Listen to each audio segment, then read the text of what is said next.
With its highly developed sensory organs, the Raycon can be susceptible to sensory overload.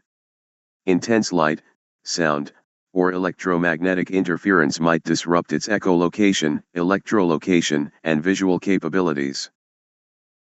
Despite its adaptability, extreme environmental conditions that exceed its tolerance thresholds, such as excessive heat, cold, or radiation, can be detrimental to its survival.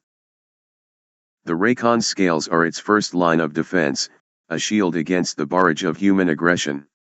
Yet, this seemingly impenetrable fortress is not absolute. The scales, while resistant to gunfire and sharp objects, may not withstand the concentrated force of high-caliber artillery or the piercing blow of military-grade armor-piercing rounds designed to penetrate the toughest of armors.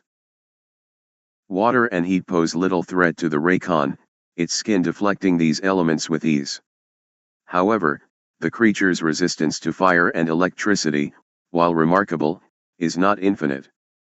Prolonged exposure to extreme temperatures or high-voltage electrical currents, especially in the fleshy, vulnerable areas, could potentially breach its defenses, causing systemic failure. The Raycon's robust constitution can absorb significant impact, but the concussive force of certain explosives and the crushing weight of blunt trauma present a real danger. The shock wave from a blast could rarely resonate through its body, disrupting internal organs and causing internal hemorrhaging. Similarly, blunt force applied with precision to vulnerable areas could result in catastrophic injury. They are immune to blast, demolition, bombs and some missiles. Fragmentation, general purpose, and incendiary, fire, bombs pose a minimal risk to them, and anti-armor, armor-piercing, bombs almost always kill them.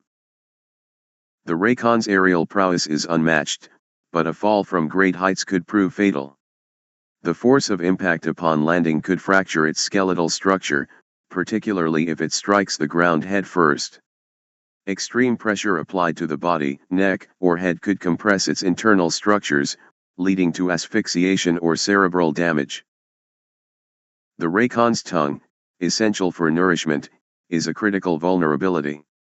If severed, the creature would be deprived of its ability to ingest sustenance, leading to starvation. This weakness could be exploited by adversaries skilled enough to target such a precise area. Severing the tongue of a Raycon will not kill it immediately but will always eventually lead to its demise sometime later.